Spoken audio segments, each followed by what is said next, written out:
Hello students, welcome to our channel simply mathematical. इस वीडियो में हम सॉल्व करेंगे problem 13 to problem 16 of miscellaneous exercise chapter 7 integrals of 12th class maths. ठीक है, तो अब हम शुरू करेंगे 13th प्रॉब्लम।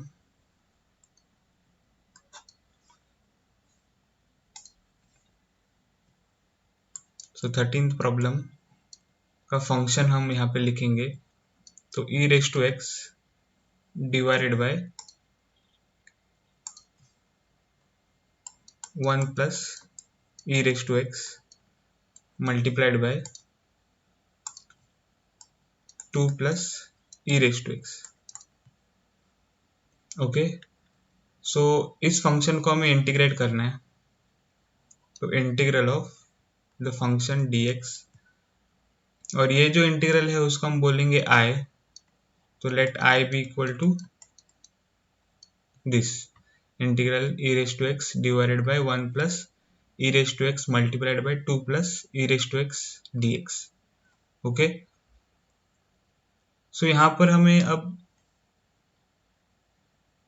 इंटीग्रेट करना है, तो इस फंक्शन को हम डायरेक्टली इंटीग्रेट नहीं कर पाएंगे, तो इसीलिए यहाँ पर हमें कोई स्पेशल मेथड यूज करना है, और यहाँ पर हम सब्स्टिट्यूशन मेथड यूज करेंगे।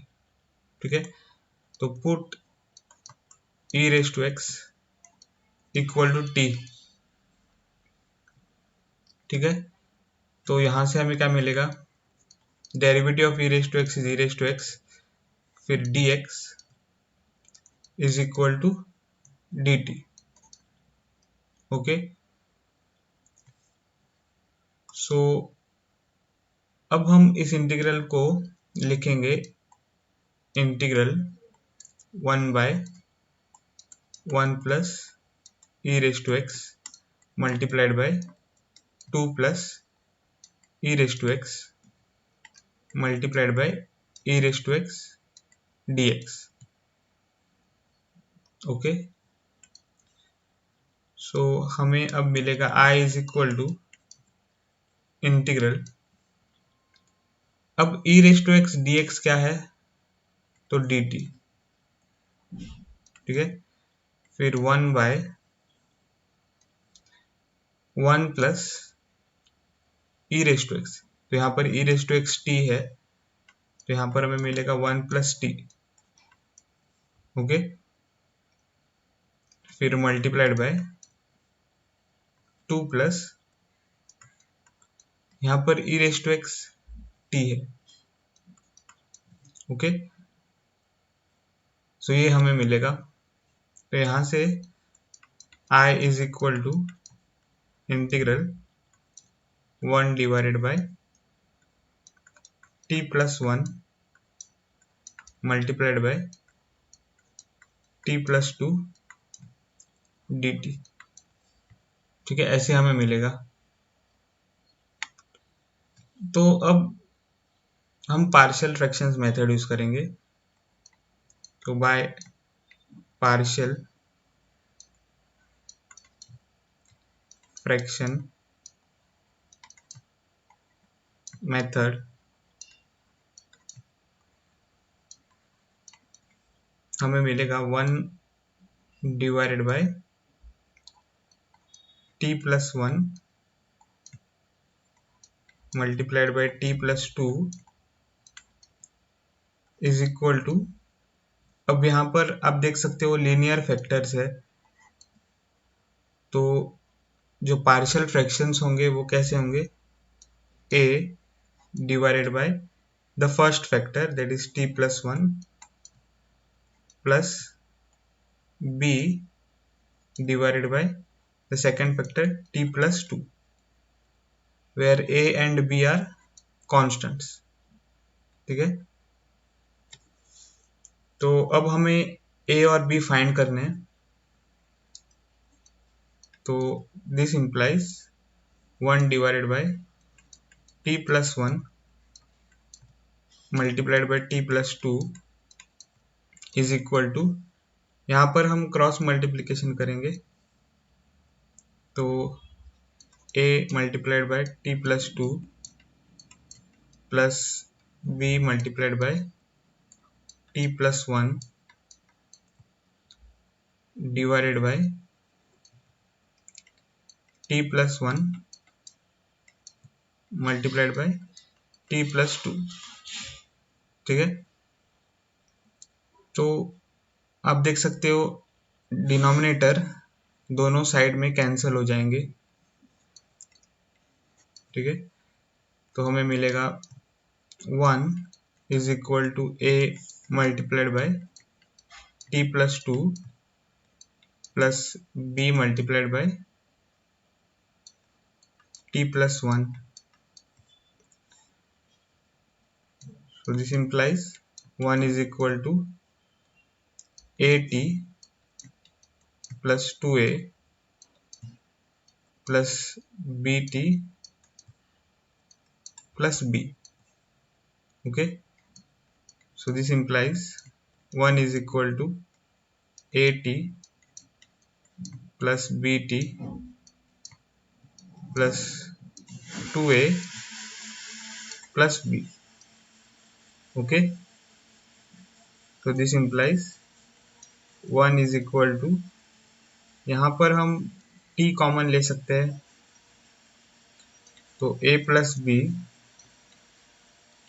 Multiplied by t plus 2a plus b।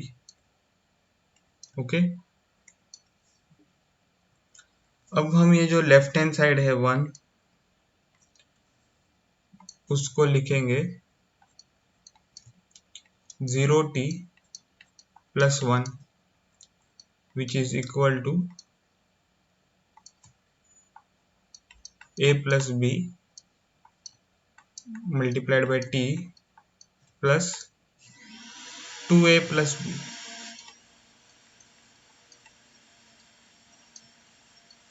ठीक है, अब बाय कंपेयरिंग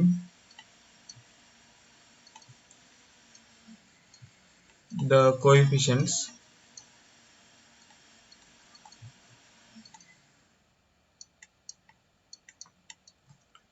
हमें मिलेगा 0 is equal to a plus b and 1 is equal to 2a plus b। Okay, so इस फर्स्ट इक्वेशन से हमें मिल जाएगा a plus b equal to 0 and इस सेकेंड इक्वेशन से हमें मिलेगा 2a plus b equal to 1। So इस फर्स्ट इक्वेशन से हमें मिलेगा a is equal to minus B.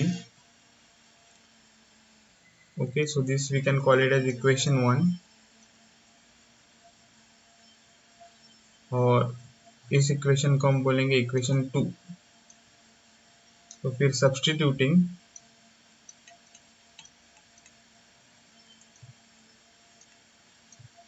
Equation 1 in equation 2 we get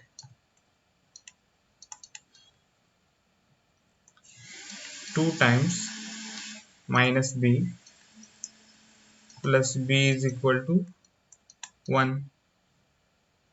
ठीक है, a यहाँ पर माइनस b था तो इक्वेशन 2 क्या बन जाएगा 2 multiplied by minus b plus b is equal to 1। Okay, so वही मैंने यहाँ पर लिखा है। This implies 2 multiplied by minus b is minus 2b plus b is equal to 1. So this implies minus 2b plus b is minus b which is equal to 1. So this implies b is equal to minus 1. Okay, so b का value हमें मिल गया है। So substituting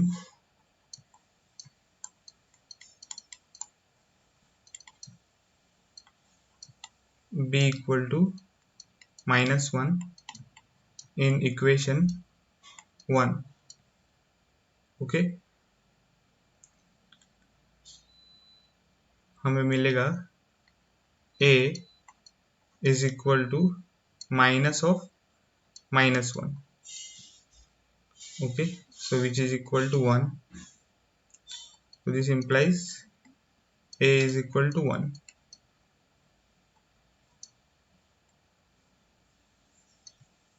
Okay, so अब substituting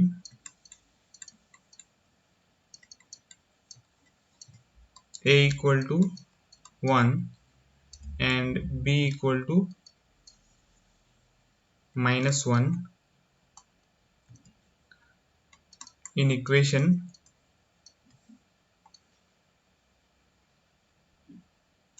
star. So this equation is equation star.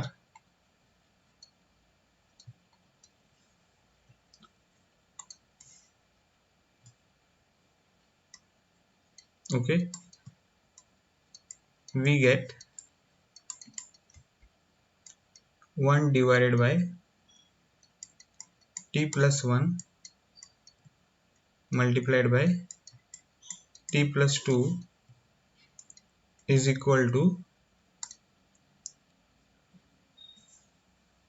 a यहाँ पर 1 है तो 1 divided by t plus 1 plus b यहाँ पर -1 है तो -1 divided by t plus 2. Okay, so this implies 1 divided by t plus 1 multiplied by t plus 2 is equal to 1 divided by t plus 1 minus 1 divided by t plus 2. Okay, so integrand क्या बन गया है तो 1 by t plus 1 minus 1 by t plus 2.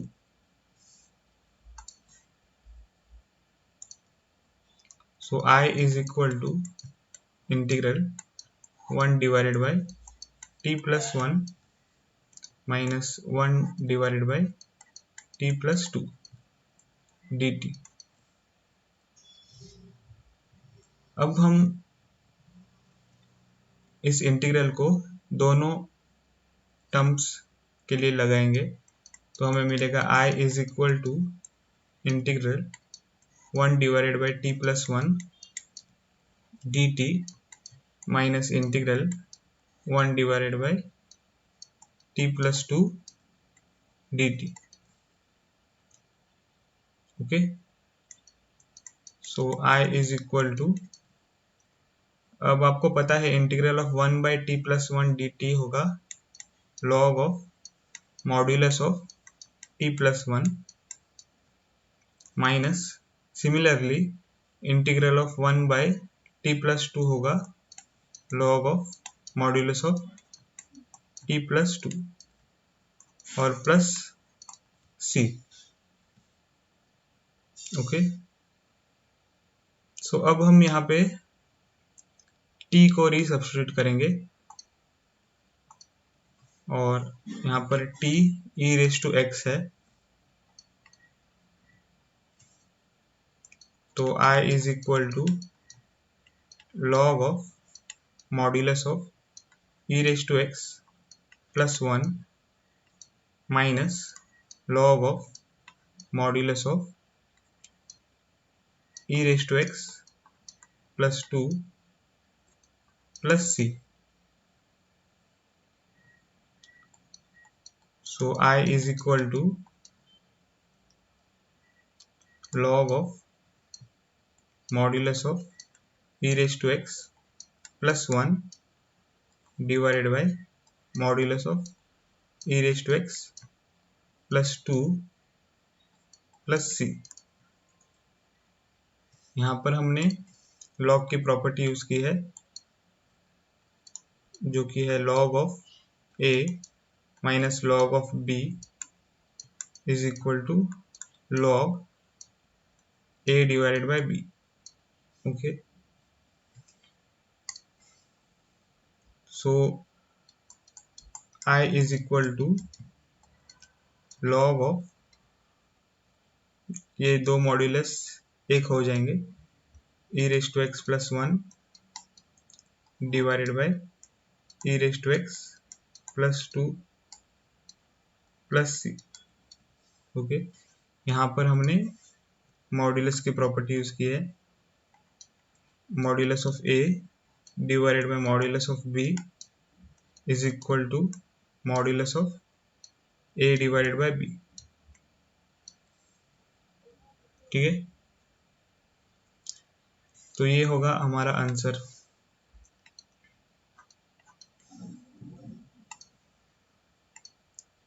तो problem number 13 हमने solve कर दिया है।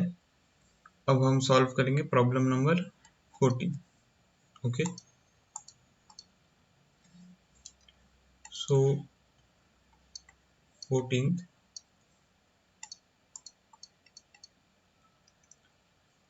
1 by x square plus 1 multiplied by x square plus 4।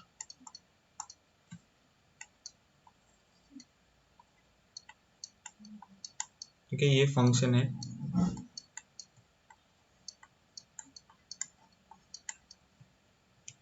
सो इस फंक्शन को हमें इंटीग्रेट करना है, तो integral of the function dx, तो let I be equal to integral 1 by x square plus 1 x square plus 4 dx।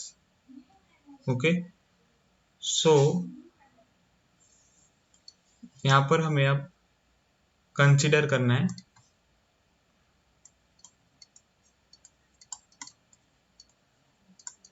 1 by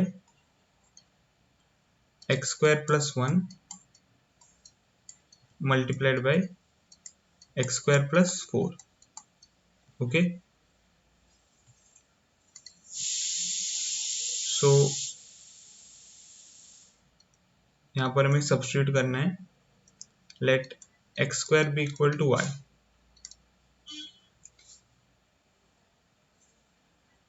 two make things simple, ठीक है, तो हमें अब मिलेगा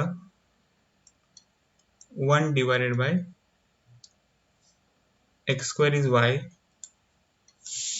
प्लस 1, ठीक है, multiplied by y plus 4। So by partial fraction method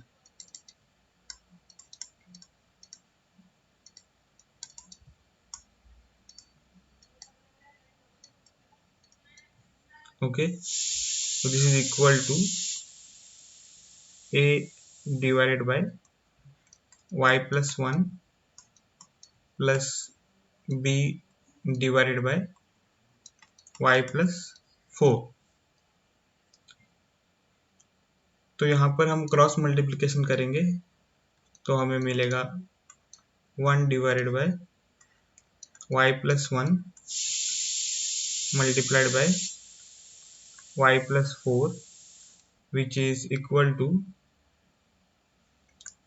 a times y plus 4 plus b times y plus 1 divided by y plus 1 multiplied by y plus 4। तो ये दोनों डिनोमिनेटर्स कैंसिल होते हैं और हमको मिलेगा 1 is equal to a multiplied by y plus 4 plus b multiplied by y plus 1।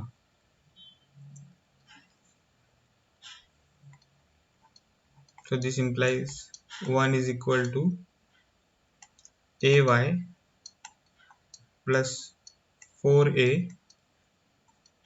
plus by plus b. So this implies 1 is equal to ay plus by plus 4a plus b. So this implies 1 is equal to, यहाँ पर हम y common ले सकते हैं, तो a plus b multiplied by y plus 4a plus b. Okay, so this implies ये जो 1 है उसको हम लिखेंगे 0y plus 1 which is equal to a plus b multiplied by y plus 4a plus b. Okay, so by comparing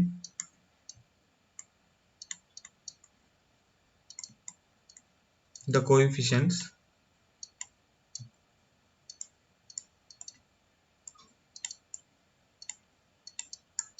हमें मिलेगा 0 is equal to a plus b. Okay, 0 is equal to a plus b and 1 is equal to 4a plus b. Okay, 1 is equal to 4a plus b. अब इस first equation से हमें मिलेगा a plus b is equal to 0 which implies a is equal to minus b, और इस second equation से हमें मिलेगा 4a plus b is equal to 1. तो इस इक्वेशन को हम कहेंगे इक्वेशन 1 और इस इक्वेशन को हम कहेंगे इक्वेशन 2.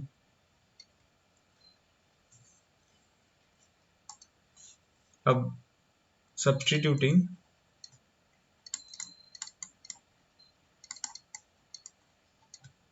इक्वेशन 1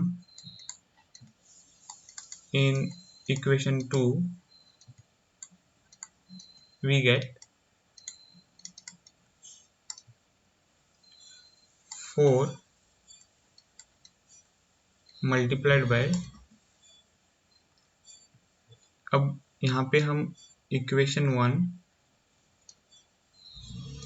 को इक्वेशन 2 में सब्स्टिट्यूट कर रहे हैं, तो 4 मल्टीप्लाइड बाय माइनस बी, ठीक है, plus b is equal to 1 ऐसे मिलेगा.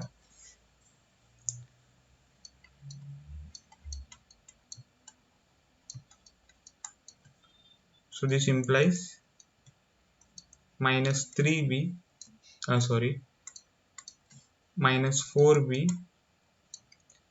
plus b is equal to 1. So this implies minus 4b plus b is minus 3b is equal to 1. Okay, so this implies b is equal to minus 1 divided by 3. So b की value हमें मिल गई है यहाँ पर, तो substituting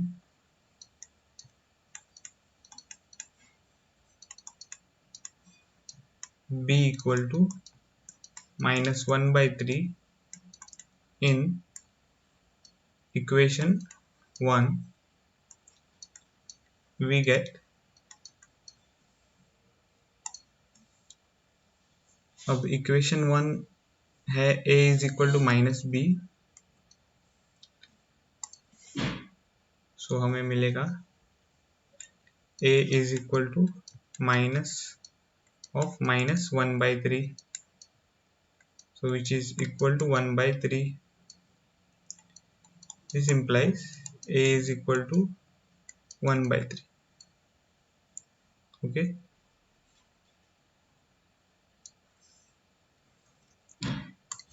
now substituting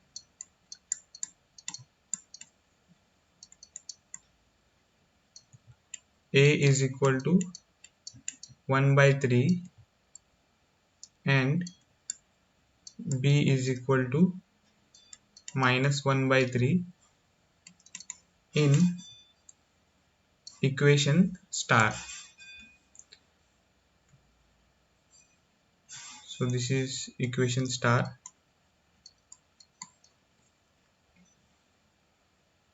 तो हमें मिलेगा, we get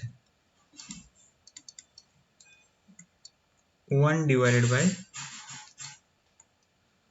y plus 1 multiplied by y plus 4 is equal to a, which is 1 by 3, okay, divided by y plus 1. Okay, so 1 by 3 divided by y plus 1 plus b divided by y plus 4, तो minus 1 by 3 divided by y plus 4. So this implies 1 by y plus 1 multiplied by y plus 4 is equal to 1 by 3 divided by y plus 1 minus 1 by 3 divided by y plus 4. Okay, so यहाँ पर ये integrand है,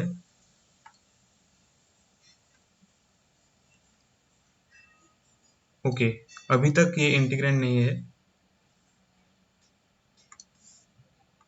तो हमें क्या करना होगा, रीसब्स्टिट्यूटिंग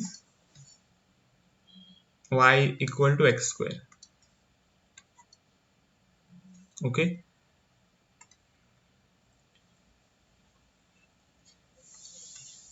सो हमें क्या मिलेगा, तो ये बहुत ही इंपॉर्टेंट स्टेप है यहाँ पर, रीसब्स्टिट्यूटिंग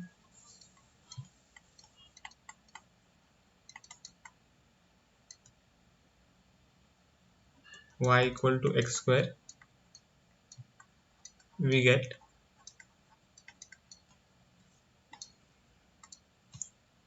1 divided by x square plus 1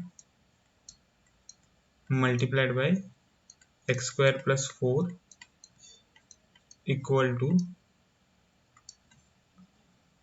1 by 3 x square plus 1 minus 1 by 3 x square plus 4. ठीक है, तो ये बहुत ही इंपॉर्टेंट स्टेप है यहाँ पर. Okay, okay, this step is very important. अक्सर स्टूडेंट्स ये स्टेप करने को भूलते हैं, तो ये आपको याद रखना है. सो अब I is equal to integral 1 by 3 divided by x square plus 1 minus 1 by 3 x square plus 4 dx.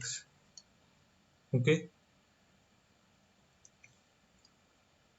क्योंकि ये इंटीग्रैंड है और इंटीग्रेंड चेंज हो गया है इसमें, सो हमको ये मिल जाएगा। Okay, so I is equal to, अब हम ये जो इंटीग्रल है वो दोनों टर्म्स के लिए स्प्लिट करेंगे। तो integral 1/3 divided by x square plus 1 dx minus integral 1/3 x square plus 4 dx। Okay, so I is equal to integral 1/3 divided by x square plus 1 को हम लिखेंगे 1 square dx minus integral 1/3 divided by x square plus 4 को हम लिखेंगे 2 square dx। Okay, so I is equal to 1/3 integral of 1 divided by x square plus 1 square dx। यहाँ पर मैं बस कांस्टेंट 1/3 बाहर ले रहा हूँ इंटीग्रल के। सिमिलरली यहाँ पर भी 1/3 कांस्टेंट में बाहर ले रहा हूँ, integral 1 divided by x square plus 2 square dx। Okay, so हमें यहाँ पर मिल जाएगा I इज इक्वल टू 1/3, अब integral of 1 by x square plus 1 square is tan inverse x। Okay, फिर minus 1/3 integral of 1 by x square plus 2 square is 1 by a, तो 1/2 tan inverse of x by a, तो x/2 plus c। Okay,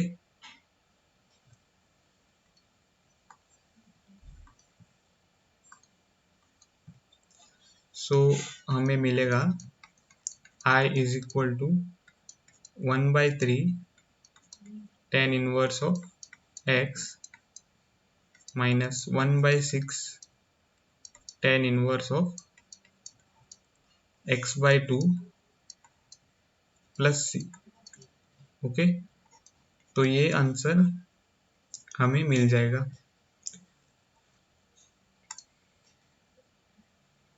तो problem number 14 हमने solve कर दिया है। अब हम सॉल्व करेंगे problem 15।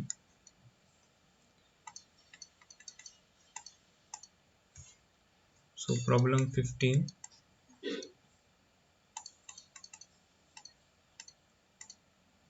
cos cube x multiplied by e raised to log sin x।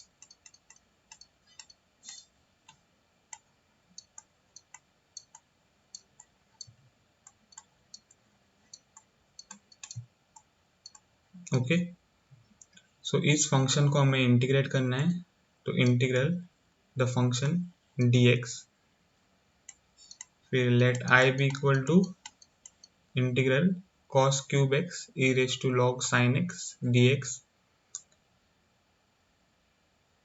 तो पहले हम इस इंटीग्रेंड को सिंप्लीफाई करेंगे।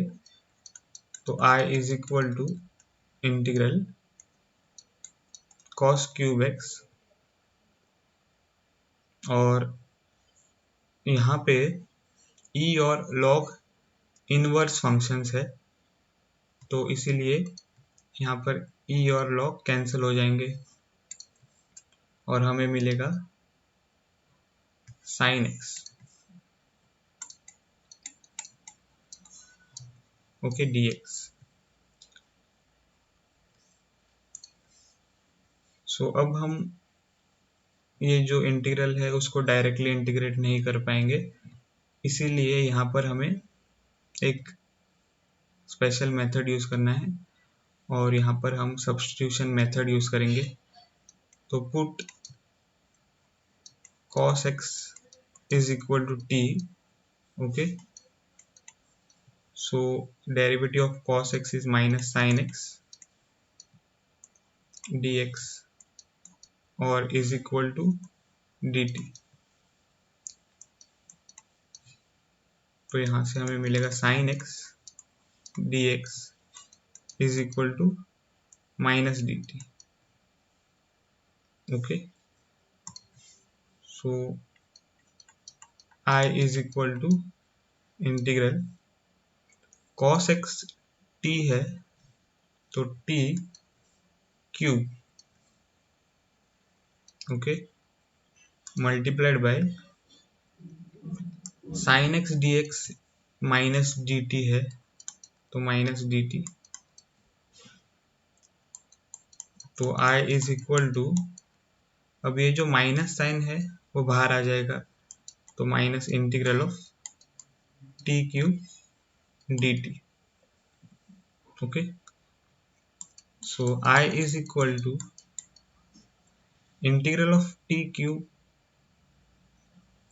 Is T raise to 4 divided by 4 और बाहर माइनस है तो minus T raise to 4 divided by 4 plus C.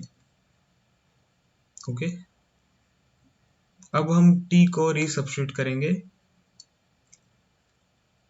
So I is equal to minus t equal to cos x है तो cos raise to 4x divided by 4 plus सी, ऐसे हमें answer मिलेगा। Okay, और टेक्स्ट बुक में answer ऐसे दिया हुआ है। तो I is equal to minus 1/4 cos raise to 4x plus C. Okay, तो प्रॉब्लम 15 हमने सॉल्व कर दिया है। अब हम सॉल्व करेंगे प्रॉब्लम 16। प्रॉब्लम 16 है e raise to 3 log x multiplied by x raise to 4 plus 1 the whole raise to minus 1। तो प्रॉब्लम 16,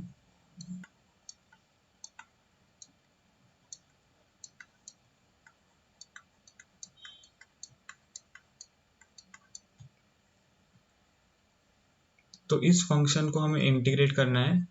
तो इंटीग्रल द फंक्शन dx और let I be equal to integral e raise to 3 log x multiplied by x raise to 4 plus 1 the whole raise to minus 1 dx।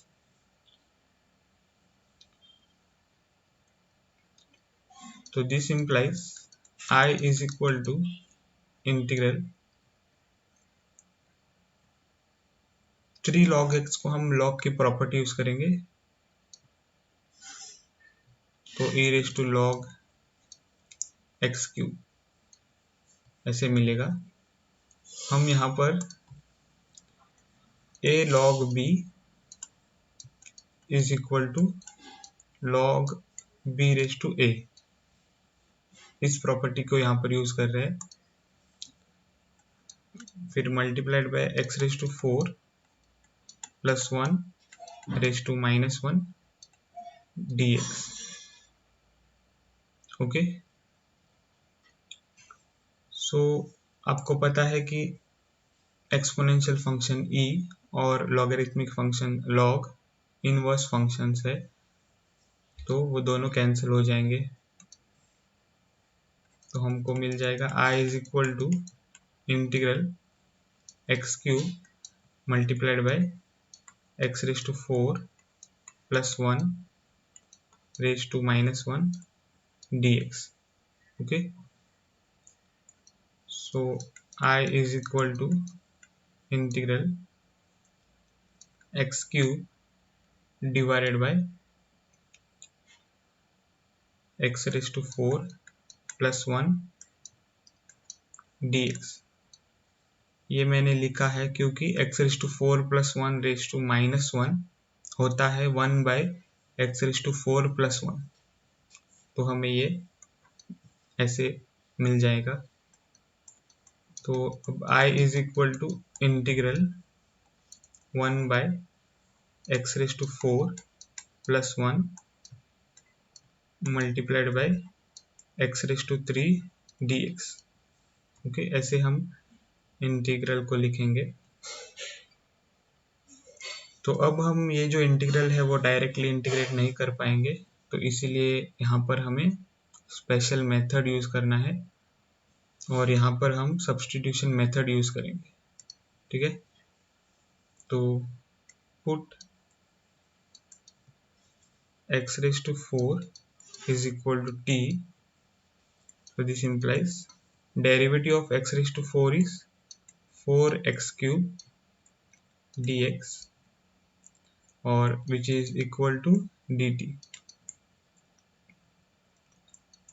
तो यहाँ से हमें मिलेगा x cube dx is equal to dt divided by 4।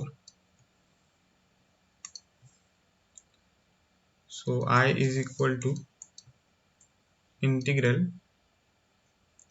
1 by, तो यहाँ पर x raised to 4 t है, तो t plus 1 और x cube dx क्या है, dt by 4, तो dt by 4। So this implies I is equal to, अब यहाँ पर हम 1 by 4 बाहर ले सकते हैं, तो 1 by 4 integral of 1 by t plus 1 dt। Okay, so I is equal to 1 by 4। आपको पता है कि integral of 1 by t plus 1 होता है log of modulus of t plus 1, तो यहाँ पर आ जाएगा log of modulus of t plus 1 plus c।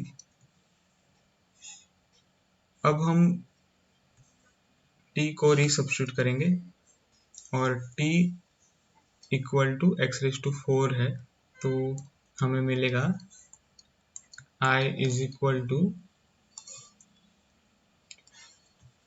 1 by 4 log of modulus of x raise to 4